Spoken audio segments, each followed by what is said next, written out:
Why, hello and welcome everybody. Also, good morning. So today I wanted to go ahead and show you guys another variant of Righteous Fire. Very similar with a little twist to it that I often play in solo self-found. It is the Hateful Accuser version.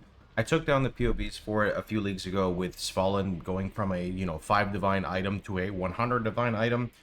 But with that being said, I'm here to kind of bring it back and show you guys. So we're going to play that clip again. So this is my character in solo self-found, and you can see how much damage it's doing with the Icicle explosions on a tier 17 boss.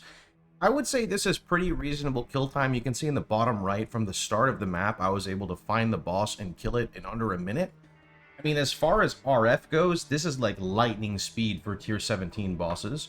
You can even see if you look at the screen here, my damage on the left. I mean, it's probably comparable to some of your guys' numbers, right? We're not using Fire Trap in this variant, but just with the RF alone, like the character is not really that incredible. So with that being said, I'm gonna go ahead and flash my gear. I don't even know if I had this by that point. I may not even have this Void Scepter. I'm just gonna go through and hover everything so you can see. I'm not even running on a 6 link yet. We're still on a 5 link, but this all kind of hinges together with this one piece known as Hateful Accuser.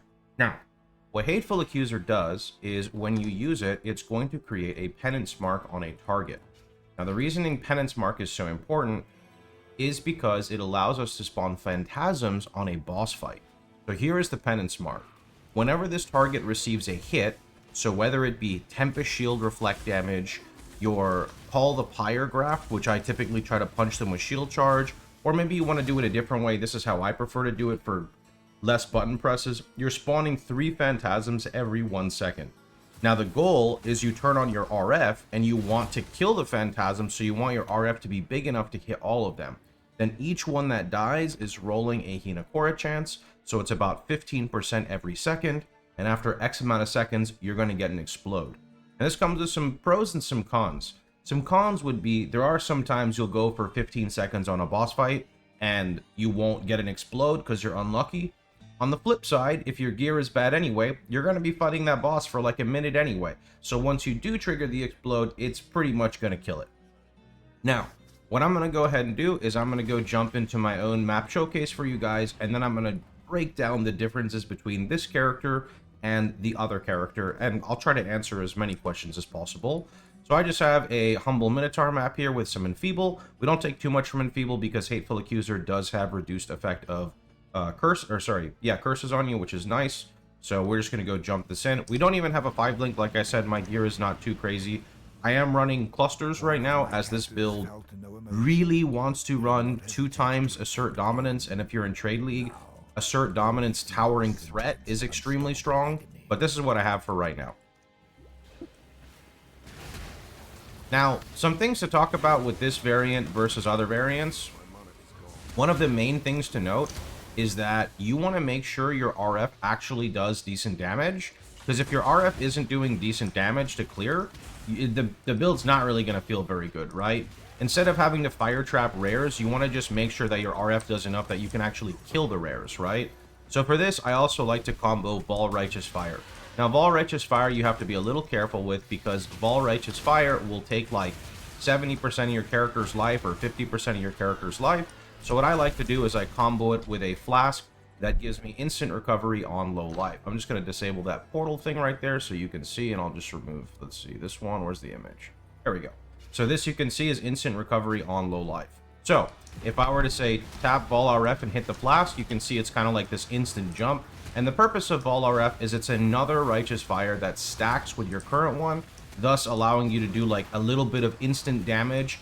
It's really good if you don't have enough AoE like me right now, because I don't have Awakened Increased Area of Effect as a 6 link, as I gotta go farm bosses for it, and I don't have the AoE in general on my clusters. So the Vol RF is kind of like a nice thing to press. Also, it can help with smoothing out clear. When you get to the point when you're a little bit more geared than me and you just want to shield charge the whole time, this is kind of where it comes in, right? You Vol RF and then boom, and you can see it's a lot more damage. Alright, let's go zoom over to the boss real fast so we can give a nice showcase. I'm going to try to ignore the shrines intentionally here. Also want to state that this variant really only works if you built your character correctly. And I know that may seem like I'm taking a shot at some people, but I'm not. This variant really wants to be able to tank the target, because if you're running around, you're, number one, you're not proccing Hateful Accuser, and number two, you need to be standing still for this buff right here, your Hinokora. Sorry, your Ramako. Ramako is basically when you're standing still, mobs have -20 fire res. This is very, very important, because when you land the explode, you don't want to be running around, because if you're running around, you are chopping your damage, right? You don't want to do that. You need as much damage as possible with RF. Is that a Nameless Seer? Oh, maybe a Nameless Mageblood? Nope, we'll come back to that.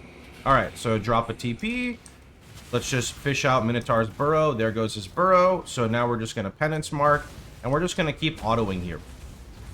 Well, I guess by auto I mean hit him with our shield charge, but yeah, there's his burrow. Let's wait for it. There it is. He's actually kind of blasting me right now. Any second here, we're going to get an explode, surely. Surely. Okay, there's an explode, and there he goes. So you can see that explode damage was like super overkill. He could have had, you know, 3 tank mods on him, and we still would have been fine. So that's where I'm talking about, where like the damage from the actual explode is really incredible. That makes this variant a lot better for things like invitation farming, anything regarding bosses like Maven Tenway, destructive play, actual bossing. Like, the RF character starts to become a lot better on a cheaper budget. And again, if you look at my gear, there's no Elder Helm, there's no Archdemon Crown, there's nothing special. It really hinges on your Hateful Accuser. You literally don't have anything, right? Yeah, okay. Miranga is kind of cool now.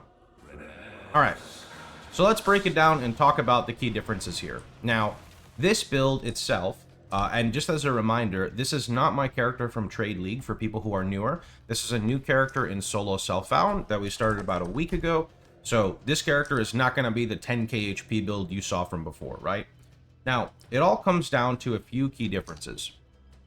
Number one, you don't need to run Fire Trap, and the reason why is there's no point. You want to use the extra gem sockets for other things, such as in this instance, instead of my Fire Trap, I'm running a Flame Surge, a Purifying Flame of Revelations, along with a level 1 cast when damage taken and a life tap. This makes it so when I take damage, the Flame Surge procs, and if you read the last line, it says Burning Ground deals 25% of fire damage per second of Ignite affecting enemy.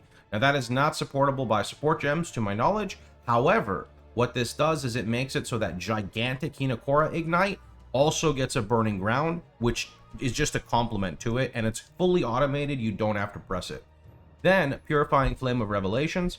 I only wanted the Revelations, number one, because I have it and it looked like it has more area of effect of Consecrated Ground. Consecrated Ground just gives you a massive life regen buff. If you see me in the hideout here, you can see how much of an effect that does. It's very, very good, so that is why I'm currently running that. And then you don't have to worry about Irrational Doctrine. Life Tap is because we actually need to use mana for Penance Mark, so that is where that setup lies. Next, there are some extra map mods you don't want to run, and there's 2 specific. Number 1 would be Reduced Area of Effect. You don't want to run maps that reduce your area, because your area is very important to make sure the phantasms are within the AoE, and also because when you explode the phantasm, you want to make sure it can hit the boss. Thankfully, Hinokora has a gigantic AoE, but we want to really capitalize on that AoE. Another big pro to this is it's a lot cheaper, as we said at the beginning, to get into tier 17, because you don't need to wait on that super Archdemon Crown that my build guide would normally run. Although I would like to say that this version may have a lower ceiling and is less tanky, and the primary reason for that is the need to stack more AoE. You can see I have the AoE here, I've got an AoE cluster, and I'd like to run another AoE cluster and start to pull away from this. This means I don't have the full life mastery setup, and because of that my HP does get lowered, so it's a trade-off of like more boss damage versus being tankier. The requirement on the cluster is the Assert Dominance. It's 25% area of effect for 1 point. It's the most efficient AoE you can stack, and if you get lucky, you can get a Towering Threat, which is 10% AoE and 8% life, which is really, really nice. You stack 2 of these clusters, you're looking at 70% AoE from 2 clusters. One might ask, isn't it a little bit conditional though, because it's only if you've killed enemies recently? Hateful Accuser, you're spawning 3 phantasms every second, unless there's like an invulnerability phase where you probably don't need it. That also means you can benefit from things like Blood Rage, granting you frenzy charges. You could choose to use, what is the ring called? Death's Rush. Death's Rush gives you adrenaline and percent life on kill. So Death's Rush is a very nice pair for this. That means you don't have to run Annihilation as a nice example. And then the two other things to state, which I think we already kind of covered, is number one, you want to make sure your RF deals decent damage. I would probably wait for a 6-link before you set this up, but if you saw my gameplay and you're okay with it, you can follow along. You do want to push close to, if not 100% chance to ignite. You can see my ignite duration, or my ignite here is 94%.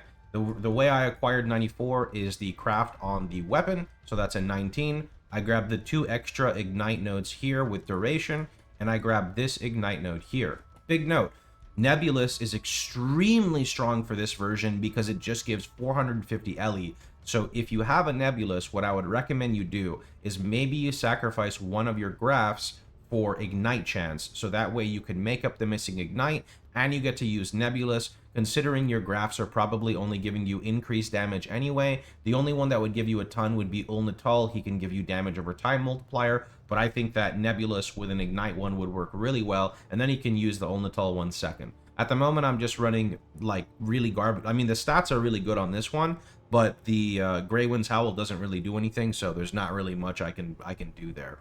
Anyway, that's pretty much about it. If you guys want to see the SSF progression on this character, tune into twitch.tv/Pohx. Right now, we're gearing up, trying to get our life pool up a little bit more. Then we're going to have to farm T17s. Then we're going to try to farm Uber Cortex so we can get our own Nebulous. So that's going to be fun. Anyway, that's pretty much about it. Hope you guys had a wonderful time. Hope you guys enjoyed yourselves. If you did, please feel free to like, share, and subscribe. And one more thing, because I forgot to mention it, my apologies, is with this version, if you're familiar with the block-based, we run the same auras, except instead of Skitterbot and Unbound Ailments, I have fit in a Mortifying Aspect cluster here, and that allows me to run Malevolence. Now, I don't think this is the most efficient way. I've played around with an Enlightened 3, and Enlightened 3 with all your 4 auras can work if you put them, you know, like in your boots or something, but you have to take another reservation node here, and then you would need to use a jewel with reservation because you need 29 mana to cast Penance Mark. So I'm probably going to try POBing and doing like the Awakener Orb on the shield, so I have like the gem reservation, life on block. I'm going to try something like that and see what happens, but all this stuff just takes time in SSF. So that's about it. Take care. Have a wonderful time. See you guys all tomorrow. Thanks for watching.